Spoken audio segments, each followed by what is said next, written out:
Hello, Happy New Year! Am I wearing the same shirt that I have in every video in December? Yes, that's because I'm batch filming for the Christmas holidays. I've really gotten into weekly posting, and even though I've kind of made resolutions to put quality over quantity, for some reason I can't let the schedule drop, and I'm still posting every Tuesday. Will I keep it up for the entirety of 2026? Time will tell. But for now, let's get on with another video. Earlier in December, I did a bit of a TBR for winter in which I broke down some of the books I'm going to be reading this season. However, I have a lot of books on my TBR, and in this video, I'm going to be taking you through some of them, ones I have aspirations to read for the rest of 26. Will I get through all of them, or will I be sidetracked yet again by new releases and things that intrigue me? Probably. But as it stands, I'm pretty excited to read all of these books, so I'm hoping that I can beat over consumption and actually read the books that I have in my little home library. But first, let's start off with some books I don't physically have. I have ordered The Everlasting, which is a romantasy. Can't remember too much more about it, but it's a standalone. I think it's about a lady knight, and there's some sort of time travel, time loop thing. That's all I can remember. I've heard really good things about it. So I've ordered that. That's being delivered before Christmas. There also is probably going to be some books that I get for Christmas that aren't in this video, but they can just be sprinkled into the year as little surprises. There's also some new releases coming out next year that I'm really excited about. Silver Cloak 2, I'm ecstatic about, not sure quite when it's out yet. And then Ninth House 3, I think it's called Dead End or something similar. That's due out in September, so I'll definitely be buying and reading those. We might be getting Acre 6, not been announced yet as of filming, but we can all hope. And on that, I'm actually quite anxious that it's only going to come out in hardback. It probably is.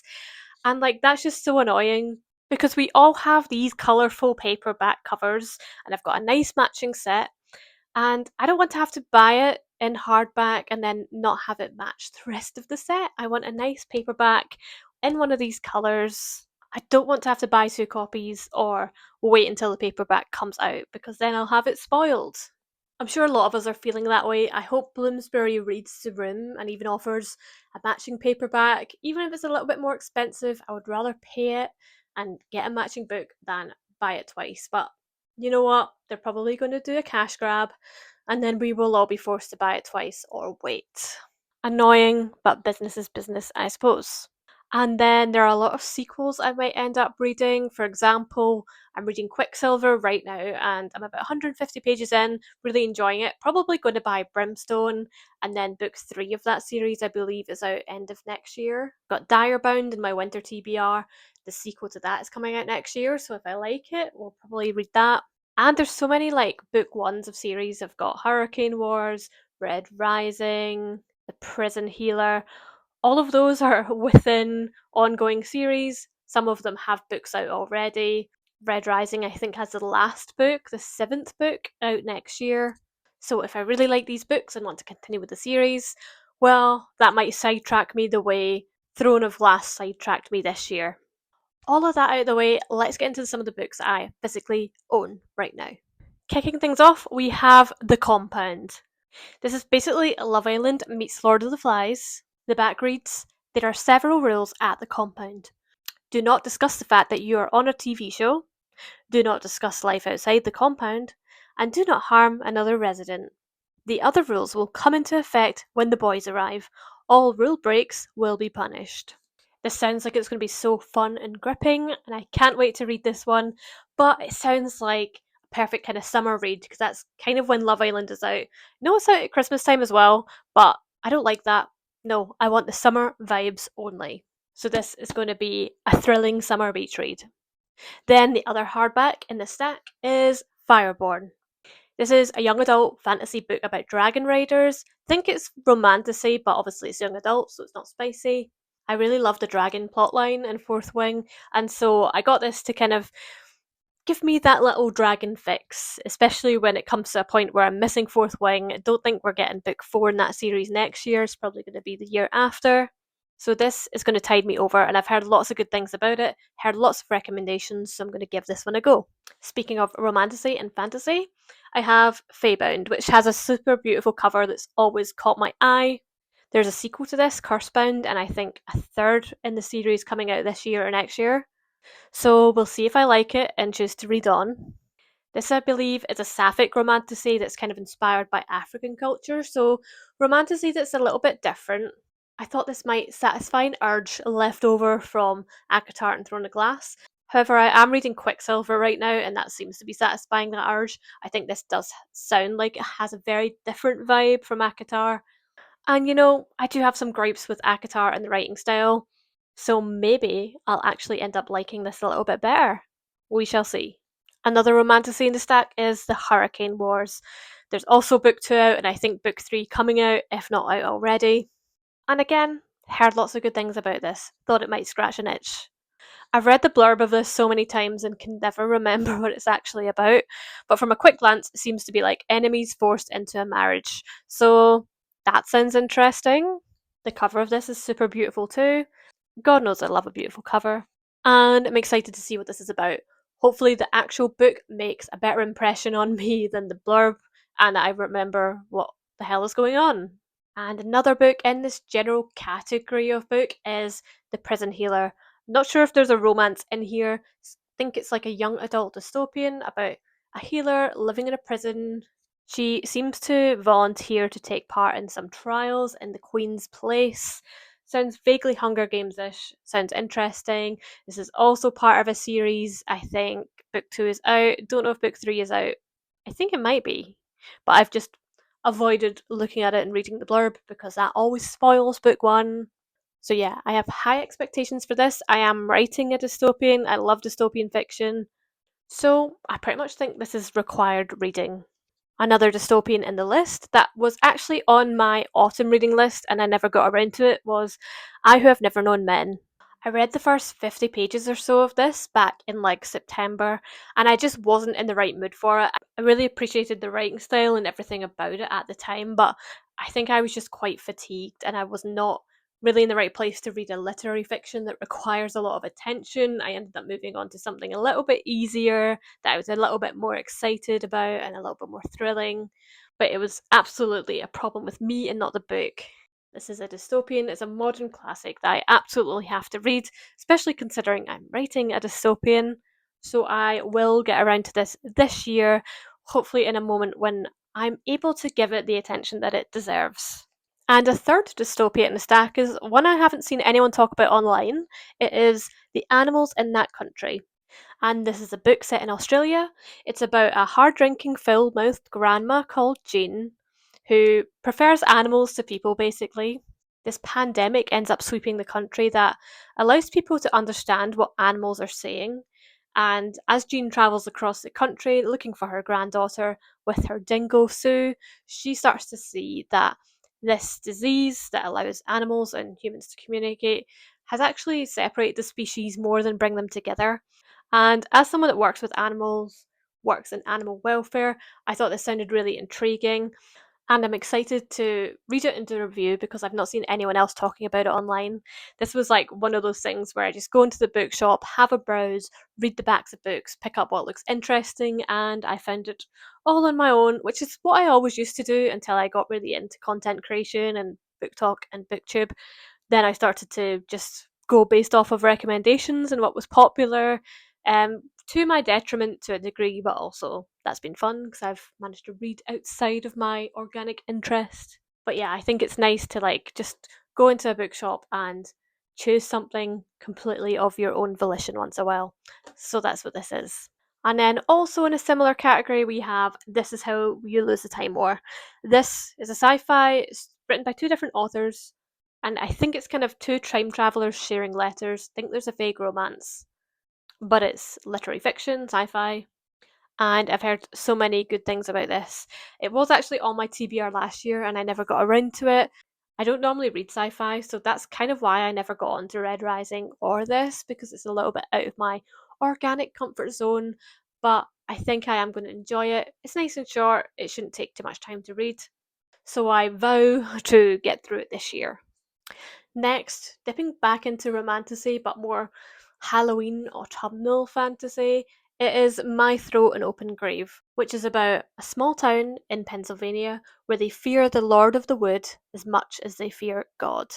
Our main character, Leah, didn't believe in the legend until her baby brother disappears. She goes into the wood to find her baby brother and ends up meeting this Lord of the Wood, who I think is some kind of fae, and I think they have some kind of romance. But I think it's fairly dark, and I'm interested to see how this plays out, whether it's going to be like a romantasy or like a folk horror. Well, we shall see. I really got into folk horror this year when I read Scuttler's Cove and really enjoyed it, so I went and picked up Withered Hill, which is David Barnett's first book in this kind of series. The books aren't connected, but they vaguely reference each other at the end. This is about Sophie, who stumbles naked into this isolated village of Withered Hill, and she's suffering amnesia.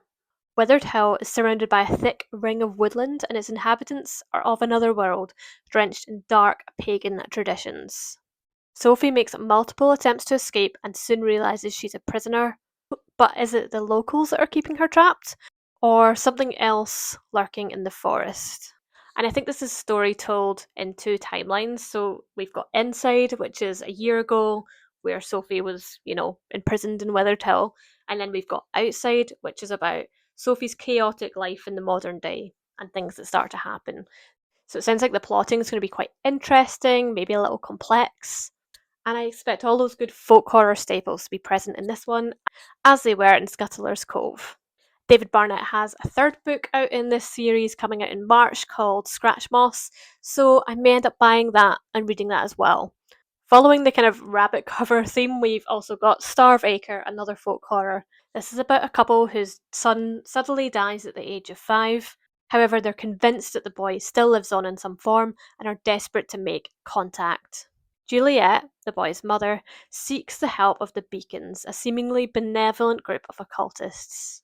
Whereas Richard, the father, is a historian and he tries to blot out the pain of his grief by turning his attention to the field opposite their house, Starve Acre. When he's digging in the barren soil there, he accidentally unearths something which ought to have remained buried. And the author is described as the new master of menace. So I'm very excited to see what menace he has cooked up with this one. And then finally we have another folk horror called Cunning Folk. And I think this one is meant to be really quite scary. It even looks quite scary from the cover. This is set in the southwest of England, which is where I live, so I'm excited to see what kind of local folklore is implemented into this story. It's about a tit for tat between two sets of neighbours and how that turns nasty, basically. I'm expecting lots of disturbing and vaguely witchy occult things to happen, and a lot of twists and turns. But I shall let you know when I get there, without spoilers. And finally, let's move into some contemporary fiction. First up, we have this short story collection called Someone Who Will Love You in All Your Damaged Glory, and this is by the creator of BoJack Horseman. This is an offbeat collection of stories about love, with lots of wacky scenarios, and it will probably have comedy and tragedy in equal measure if BoJack Horseman is anything to go by. Love BoJack Horseman, it's absolutely fantastic, so I'm really excited to give this a go. Then we have a book I didn't get around to reading last year but was on my TBR. It is Welcome to the Hyunam-dong bookshop, and it's one of those South Korean kind of cozy books set in a bookshop which has quite a wholesome messaging. It's about a kind of burnt out girl who opens a bookshop, and her customers kind of take refuge here. I think we get a lot of the stories from her different customers, and so it's not a short story collection but kind of similar. And it sounds like it's going to be super wholesome. The only reason I didn't get onto reading this year is because I read a couple of similar books, Before the Coffee Gets Cold and Dallas Gut Dream Department Store last year, and they were okay. I liked them, they were cozy, but I think you just really have to be in the mood for them. If you're in the mood for something a bit more thrilling and more exciting, then this is a little underwhelming. But that's nothing to do with the quality of the book by any means. It's just kind of a taste thing. And I'm just waiting to be in the mood for this again. And at the moment, this just isn't it. But hopefully, at some point this year, it will be. And then I can give this the chance that it deserves. And then we have The Story Collector by Evie Woods. I read The Lost Bookshop by her last year, and it's actually like the most watched video on my channel was my review of it. So definitely going to do this one. Don't know why that one was so popular. Maybe it's just because there wasn't a lot of reviews of it to compete with. Who knows? But I really enjoyed The Lost Bookshop, so I can't wait to give this one a go. This is a story told over two timelines, quite similar to The Lost Bookshop. In the old timeline, 100 years ago, there's a young farm girl who volunteers to help an intriguing American visitor translate fairy stories from Irish to English. All is not as it seems, and she soon finds herself at the heart of a mystery that threatens her very way of life. And then in the modern day, we have an American coming over to Ireland and she unearths something, presumably related to this. I'm really excited to see how true Irish Fae folklore is incorporated into the story, because the true story of Fae is quite different to the Fae that we see in the likes of Quicksilver and Acre. And being Scottish/Irish, I am super interested in folklore from both countries. So I'm super excited to see how this is incorporated into the story. Next, we have Wandering Souls, which was longlisted for the Women's Prize for Fiction in 2023. Heard lots of good things about it. It's about a couple of sisters who flee Vietnam after the war to pursue a new life. They find themselves alone and travelling the world without a home to go back to, and find themselves within Thatcher's Britain. There, they must build a new life and face all the challenges that come with that. And the blurb poses the question, will the love they have for each other be enough to keep them together? It promises to shatter your heart and change the way you think and see the world. So I'm excited to have my mind blown by this. And then last but not least, we have Exit West. All over the world, doors are appearing. They lead to cities, other countries, and other lives. And in a city gripped by war, Nadia and Sadid are newly in love. Hardly more than strangers, desperate to survive, they open a door and step through. But the doors only go one way, and once you leave, there's no going back. And this was described as one of the year's most significant literary works.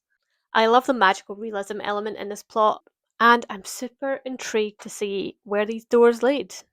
It's quite different from the kind of books I've been reading recently, so I'm excited to stretch my comfort zones and go on the journey that this book promises. That's it. Combined with my winter TBR, that is all of the books that I plan on reading in 2026. Hopefully, I make good on my promise to read them all, and I don't have too many of these cropping up in next year's TBR video. All of the ones that rolled over from last year, I will definitely read because that's just ridiculous. And aside from the few that I mentioned that I might buy, I'm going to try not to buy too many other books this year because this year just got a bit out of control. And this new library of mine is pretty much full now, so unless I want to start making piles on the floor, that's going to have to be it for a while. Thank you so much for watching. Let me know what's on your TBR for 2026, what new releases you're excited about, and if any of these books are on your list for the year as well. If you've read them already, let me know what you thought, but don't give me any spoilers or I won't be happy. Subscribe to my channel to follow along with my journey and see me read all of these books. I'll talk about all of them in wrap-up videos, might do the occasional book review or in-depth book thematic chats, spoilers and all, and maybe even a few reading vlogs. Let me know if there's any in particular you want in-depth chats, reviews, or vlogs of. Otherwise, I'll just do them in wrap-ups. Hope you have a happy new year, and hope you've got a lot of good books to read to distract you from those January blues. See you in the next one. Bye!